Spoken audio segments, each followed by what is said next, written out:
আসসালামু আলাইকুম এভরিওয়ান, কেমন আছেন আপনারা? আশা করছি আল্লাহর রহমতে সবাই ভালো আছেন। আলহামদুলিল্লাহ আমি অনেক ভালো আছি।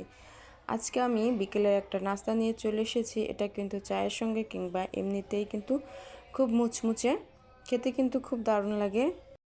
আমি এখানে প্রথমে 3টা আলু নিয়ে নিয়েছি।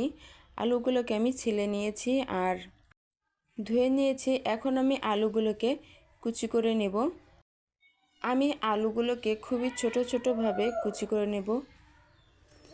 দেখুন, উপরে আমি কুচি করেছিলাম, বড় বড় হয়ে গিয়েছিল, তাই আমি নিচের এসে কুচি করে নিচ্ছি। খুবই ছোট ছোট করে মিহি করে কুচি করে নিতে হবে। আমি সবগুলো আলুকে ভালোভাবে এভাবে কুচি করে নেব।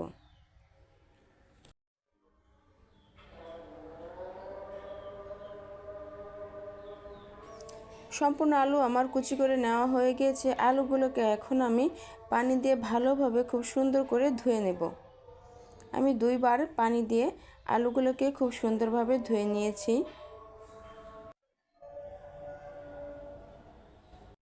চুলায় আমি একটা প্যান বসিয়ে দিয়েছি। প্যানের মধ্যে দিয়ে দিলাম পরিমাণ মতো তেল। তেলের মধ্যে এখন আমি দিয়ে দিলাম গোটা জিরা।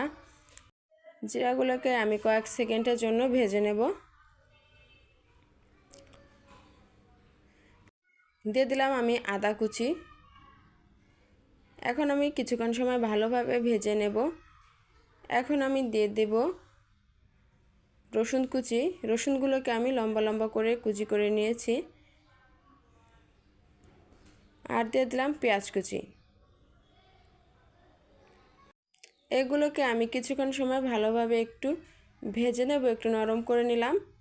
আর দিয়ে দিলাম ধনিয়া পাতা কুচি।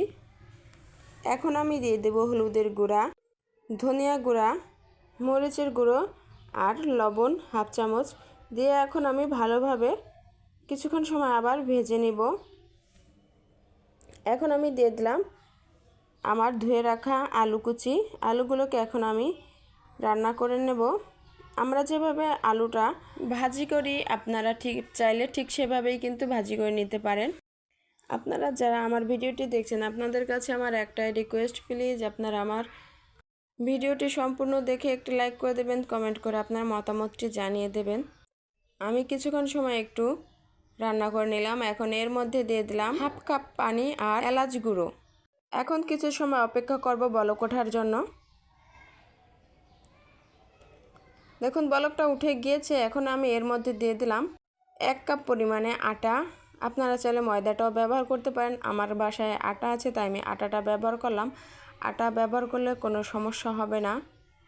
আমরা যেভাবে আটাটা সিদ্ধ করে রুটি তৈরি করি, ঠিক সেভাবেই কিন্তু আটাটাকে আমি এখানে সিদ্ধ করে নিলাম।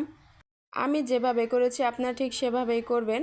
আলুর গায়ে কিন্তু অনেকটা পানি আছে, দেখে কিন্তু বোঝা যাচ্ছে যে আটাটা অনেক নরম হয়েছে।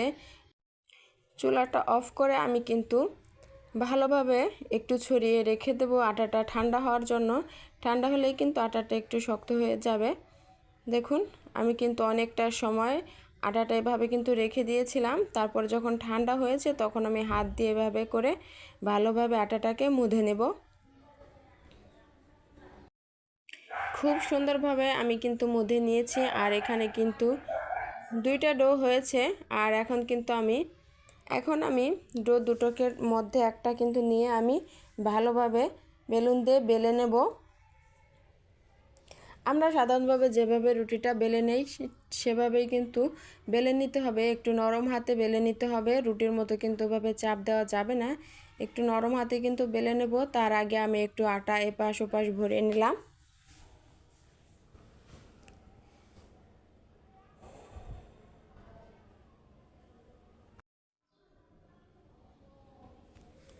দেখুন, নরম হাতে আমি বেলে নিয়েছি। এখন আমি একটা ছুরির সাহায্যে সুন্দর সুন্দর করে একটা শেপ দিয়ে আমি কেটে নেব। আপনারা চাইলে কিন্তু এখানে সিঙ্গারার মতো ত্রিভুজ আকারে কিন্তু শেপ দিয়ে কেটে নিতে পারেন। আমি কিন্তু ত্রিভুজ আকারে শেপ দিয়ে কেটে নেব। একটু লক্ষ্য করে দেখবেন, আমি যেভাবে করছি সেভাবেই করার চেষ্টা করবেন।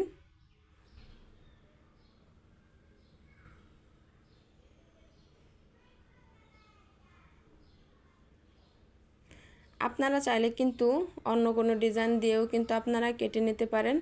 তবে আমার কাছে কিন্তু ত্রিভুজ শেপটাই কিন্তু ভালো লেগেছে, তাই আমি ত্রিভুজ শেপ দিয়ে নিলাম। আপনারা যেই শেপটাই দিবেন এর কোনো মানে নেই, আপনারা আপনাদের মনের মতো শেপ দিয়ে নিতে পারেন।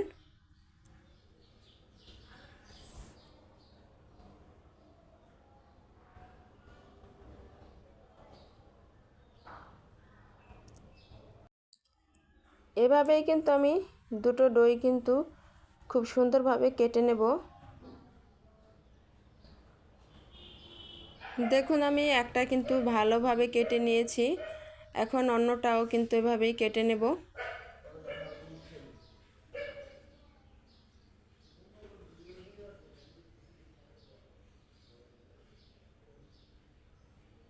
আপনারা কিন্তু গোল গোল শেপেও কিন্তু কেটে নিতে পারেন, আমি কিন্তু আগেই বলেছি আপনারা আপনাদের মনের মতো শেপ দিয়ে কিন্তু কেটে নিতে পারেন।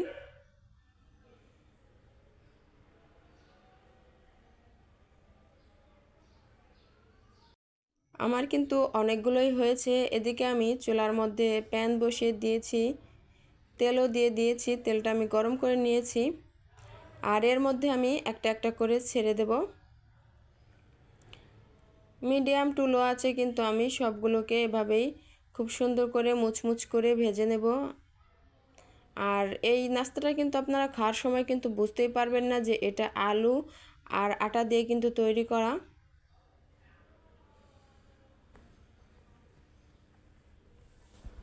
আপনারা কিন্তু আপনাদের মনের মতো কালার করেই কিন্তু ভেজে নিতে পারবেন। দেখুন আমার নাস্তাটার এক পাশে কিন্তু কালারটা চলে এসেছে, এভাবে কিন্তু ভেজে নিয়েছি। আর কালারগুলো কিন্তু খুব ভালো হয়েছে। আপনারা কিন্তু একদম বেশি কালো করে ভাজতে যাবেন না, মিডিয়ামভাবে ভেজে নেবেন। আমার আরও যতগুলা নাস্তা ছিল আমি সব একসাথেই কিন্তু দিয়ে দিয়েছি, আর কিন্তু একটার সঙ্গে একটা লেগে যাবে না, খুব সুন্দরভাবেই কিন্তু হয়ে যাবে। দেখুন আমি উল্টে পাল্টে দিয়েছি আর সুন্দর সুন্দর কিন্তু কালার চলে এসেছে। আর যেগুলো আগে হয়ে যাচ্ছিল সেগুলো কিন্তু আমি আগে উঠিয়ে নিয়েছি, আর যেগুলো পরে হচ্ছিল সেইগুলো কিন্তু আমি আগে পরে করে যেগুলো দিয়েছি সেগুলো কিন্তু আগে পরে করে হয়েছে, আমি সেভাবে কিন্তু উঠিয়ে নিয়েছি। এটার কিন্তু খুবই মুচমুচে হয়েছে। আপনাদের কাছে আমার একটাই অনুরোধ, আপনারা একবার হলেও কিন্তু নাস্তাটি তৈরি করে খেয়ে দেখবেন, বিকালের নাস্তা। আর দেখে কিন্তু বোঝা যাচ্ছে যে নাস্তাটা কতটা মুচমুচে হয়েছে আর কতটা লোভনীয় হয়েছে। ভিডিওটির সাথে থাকার জন্য ধন্যবাদ। আসসালামু আলাইকুম।